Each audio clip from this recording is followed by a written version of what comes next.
Hello friends, welcome back to my channel. जैसा कि मैंने पिछले वीडियोस में आपको बताया कि बिजनेस स्टार्ट कैसे करना है और बिजनेस स्टार्ट करने के लिए 3 इंपॉर्टेंट चीज़ क्या है। जैसे कि फोकस, आपका एटीट्यूड और आपका नेटवर्क। यदि आपके पास ये 3 चीज़ें हैं तो उसके बाद आप बिजनेस स्टार्ट कर सकते हैं। बाकी प्रोसेसेस भी मैंने आपको उसी वीडियो में डिफाइन की हुई है। लेकिन आज मैं बहुत ही इंपॉर्टेंट स्टेप्स को हाईलाइट करने वाला हूँ। वो है मार्केटिंग। स्टार्टअप्स के लिए मार्केटिंग काफ़ी इंपॉर्टेंट होती है फॉर 2 रीज़न। पहला, आपकी कंपनी को कोई जानता नहीं है, और सेकंड, आपका कॉन्सेप्ट हो सकता है कुछ नया हो, कुछ इनोवेटिव हो, जिसके लिए आपको काफ़ी एजुकेट करना पड़े अपने यूजर्स को। तो इन दोनों कंडीशन में ही आपको अपना मैसेज अपनी ऑडियंस तक पहुंचाना बहुत ज़रूरी है। तो उस प्रोसेस को आप एक there are 10 steps of marketing जो आपको फॉलो करने चाहिए, जो आपको हेल्प करेंगे जल्दी से जल्दी अपने ऑडियंस तक पहुंचने के लिए। और please please please make sure कि आप मार्केटिंग स्टार्ट करने के पहले आपका प्रोडक्ट एक काफ़ी मैच्योर स्टेज पे हो। 100% कंप्लीट हो या ना हो, लेकिन काफ़ी मैच्योर स्टेज पे हो, क्योंकि आप ये नहीं चाहते कि आप अपने कस्टमर्स को एक इनकम्प्लीट प्रोडक्ट दे दें जिससे कि उनका एक्सपीरियंस खराब हो जाए, क्योंकि वो आपकी मार्केटिंग के लिए काफ़ी नुकसान देह हो सकता है आगे चलकर। सो इम्पॉर्टेंट है कि आप अपने प्रोडक्ट को, अपनी सर्विसेज को पहले फुल प्रूफ कर लीजिए, ठीक से समझ लीजिए और रेडी कर लीजिए। उसके बाद ही अपनी मार्केटिंग प्रोसेस चालू कीजिए। ये क्योंकि आगे चल के ये आपको एक नुकसान भी दे सकती है। इसके अलावा आपका हो सकता है कि मार्केटिंग में जो आपने एक्सपेंस किया हुआ है वो भी वेस्ट हो जाए। ओके, सो चलिए अपन स्टार्ट करते हैं। सबसे पहला इंपॉर्टेंट आता है वैल्यू प्रोपोजिशन। इसके ऊपर मैंने डिटेल्ड वीडियो बनाया हुआ है, आप देख सकते हैं। लेकिन इन शॉर्ट, वैल्यू प्रोपोजिशन एक टर्म है जिसमें आपको ये डिसाइड करना होता है कि आप किस तरीके से और किसकी हेल्प करेंगे। आपके कस्टमर को आपके प्रोडक्ट से किस तरह की हेल्प मिलेगी, उनकी डेली लाइफ में या उनकी बिजनेस लाइफ में। तो यदि आपके पास इस क्वेश्चन का आंसर मिल गया है तो आप उसे एक ठीक तरीके से ऑर्केस्ट्रेट कर सकते हैं, जिसे आप वैल्यू प्रोपोजिशन बोल सकते हैं। डिटेल वीडियो आप जाके देख सकते हैं, प्लेलिस्ट में है। इसके अलावा टारगेट ऑडियंस। सो आपको इंपॉर्टेंट ये है कि आप अपनी सही ऑडियंस तक रीच करें। उसके लिए आपको अपना टारगेट ऑडियंस आइडेंटिफाई करना जरूरी है कि कौन इस प्रोडक्ट को यूज करेगा। ये कॉर्पोरेट्स यूज करेंगे या फिर डायरेक्ट कस्टमर यूज करेंगे। यदि कस्टमर यूज करेंगे या फिर कोई कॉर्पोरेट यूज करेंगे तो उनका इनकम ब्रैकेट क्या रहेगा, क्योंकि ये डिफाइन करता है आपके प्रोडक्ट का, आपकी सर्विसेज का कॉस्ट क्या है। क्या एक प्रीमियम टाइप ऑफ सर्विसेज है या फिर कॉस्ट इफेक्टिव सर्विसेज है। तो आपको आइडेंटिफाई करना पड़ेगा किस तरह के कस्टमर जो है इसको अफोर्ड कर सकते हैं, और आपको उन्हें आइडेंटिफाई करने के बाद ये भी आइडेंटिफाई करना है कि वो मुझे कहाँ मिलेंगे। ओके, सो हो सकता है कि वो आपको मेट्रोज में मिले, या फिर हो सकता है वो आपको 2 टियर 3 टियर सिटीज में मिले। हो सकता है वो आपको एक मैन्युफैक्चरिंग इंडस्ट्रीज यदि है तो आपको उस तरह के एरियाज को, उस तरह की सिटीज़ को टारगेट करना पड़ेगा। यदि आप बैंकिंग प्रोडक्ट लॉन्च कर रहे हैं तो आपको उस तरह के सिटीज़ को टारगेट करना पड़ेगा। तो बहुत इंपॉर्टेंट है कि आप अपनी टारगेट ऑडियंस को ठीक से डिफाइन कर लें। और इससे रिलेटेड आपको कोई क्वेश्चन है तो आप कमेंट में डाल दीजिए, मैं डिटेल वीडियोस पे बना के शेयर कर दूंगा। इसके बाद आपको अपना कंटेंट मार्केटिंग काफ़ी अच्छा रखना है। सो आज की डेट में लोग पढ़ने में तो नहीं जा रहे हैं, इसलिए मुझे भी वीडियो बनाना पड़ रहा है। सो आज आपको अपने कंटेंट को ठीक तरीके से मार्केट करना है, और मार्केट करने के लिए ज़रूरी नहीं है कि आप किसी प्रोफेशनल्स को ही हायर करें। आप किसी भी एक नॉर्मल वीडियो एडिटर को लेके या फिर ग्राफिक्स डिज़ाइनर को लेके एक छोटा वीडियो और अपने कंटेंट्स वगैरह बना सकते हैं, जो कि सोशल मीडिया पे शेयर कर सकते हैं। सोशल मीडिया पे डिफरेंट डिफरेंट प्लेटफॉर्म के लिए डिफरेंट कंटेंट लगता है, उनका साइजेस डिफरेंट होते हैं। तो यदि आप इस लाइन में फुल टाइम नहीं है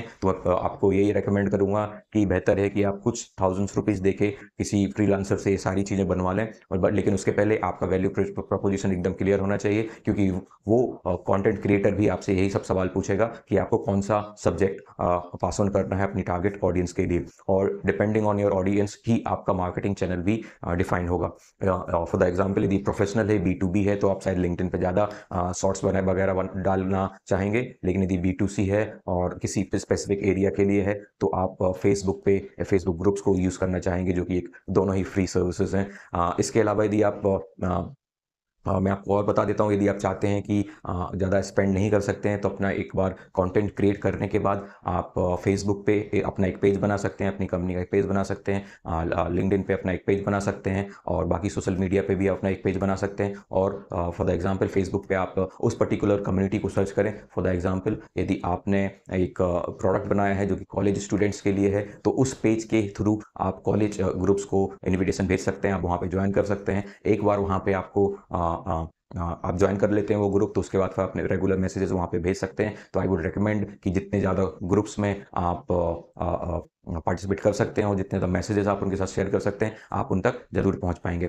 और इसके अलावा ये मैं ऑनलाइन कंटेंट को मैंने पहले क्यों प्रायोरिटी दी है, इसलिए क्योंकि इससे आपको एनालिटिक्स मिलता है। आपको पता चलता है कि कितने लोग आपके प्रोडक्ट को देख रहे हैं या फिर लाइक कर रहे हैं या फिर शेयर कर रहे हैं। तो इस तरह का डेटा जो होता है वो काफ़ी इंपॉर्टेंट होता है कि आप सोशल मीडिया से आने वाले डेटा को अच्छे से समझ पाएँ, क्योंकि ये आपको एनालिसिस करके आप अपने एक सही डिसीजन तक पहुँच सकते हैं कि आपको किस तरह की मार्केटिंग पे ज़्यादा फोकस करना है। इसके अलावा सर्च इंजन ऑप्टिमाइजेशन और पेपर क्लिक तो आप कर ही सकते हैं, तो ऑब्वियसली आपने अपनी वेबसाइट ऑलरेडी बना ली होगी या फिर बनाने वाले होंगे। मेक श्योर कि उसके सारी कीवर्ड्स आपकी बिजनेस वैल्यू या वैल्यू प्रपोजिशन से या फिर अपने टारगेट ऑडियंस से लिंक कर सके। सो सारे कीवर्ड्स काफ़ी अच्छे तरीके से समझ के ही उसमें डालें, ताकि आपका सर्च इंजन ऑप्टिमाइजेशन अच्छे से हो। और आप चाहें तो गूगल के पे पर क्लिक की फंक्शनलिटी को भी यूज़ कर सकते हैं, जो कि डायरेक्ट ऑडियंस तक आपकी वेबसाइट को पहुंचाएगी। लॉन्गर रन में वो ज़्यादा रिकमेंडेड नहीं है, लेकिन शुरुआत में यदि आपके पास अच्छे खासे फंड्स हैं और आप जल्दी से जल्दी अपने कस्टमर तक पहुंचना चाहते हैं, तो आप गूगल की पे पर क्लिक सर्विसेज को भी सब्सक्राइब कर सकते हैं। इसके अलावा एक बार जब आपके पास डेटाबेस बन जाता है उन लोगों का जिन्होंने आपकी प्रोडक्ट को लाइक किया है या फिर शेयर किया है या फिर किसी भी तरीके से इंगेज किए हैं, तो इस तरह के लोगों से आप एक मेलर भेज सकते हैं उनको रेगुलर बेसिस पे, ताकि वो आपके प्रोडक्ट के बारे में जान सकें। और इसका मेन ऑब्जेक्टिव होता है ब्रांड रिकॉल। सो जब जब आपका मेलर उनके पास जाता है, वो उसको पढ़े या ना पढ़े, लेकिन उनके दिमाग में एक बार आपके प्रोडक्ट को रिकॉल करते हैं, आपकी सर्विसेज को रिकॉल करते हैं। मैं रेकमेंड करूंगा कि आपका जो मेलर है उसे ठीक तरीके से डिजाइन करें, ताकि नज़र पड़ते ही 1 सेकंड में वो समझ जाएं कि ये पर्टिकुलर मेलर इस कंपनी का है। वो पढ़े या ना पढ़े डजेंट मैटर, लेकिन आपका ब्रांड रिकॉल होता है, और यदि वो इंटरेस्टेड रहेंगे तो वो डेफिनेटली आपका मेल डिटेल में पढ़ेंगे। इतना होने के बाद फिर आप ध्यान दे सकते हैं कुछ इन्फ्लुएंसर। सो यदि आप B2B हैं या फिर B2C हैं, तो उस तरह के इन्फ्लुएंसर आपको मिल जाएंगे। चूंकि आपके पास बहुत ज़्यादा बजट नहीं रहेगा शुरुआत करने में, और बजट होगा भी तो आप काफ़ी कॉन्शियस रहेंगे अपना बजट स्पेंड करने के लिए। सो आई वुड रिकमेंड इन्फ्लुएंसर। एक ऐसा स्टेप है जो इसमें आपको थोड़ा ज़्यादा बजट थोड़ा एक्सपेंस करना पड़ सकता है, तो उसके आप वो कर सकते हैं, लेकिन वो इसका एक सही टाइम होता है। यदि आपको लगता है कि आप रेडी हैं प्रोडक्ट के लिए, आपके कुछ कस्टमर्स ऑलरेडी बन चुके हैं, उनका एक्सपीरियंस काफ़ी अच्छा रहा है, तो फिर आप इतना फंड स्पेंड कीजिए।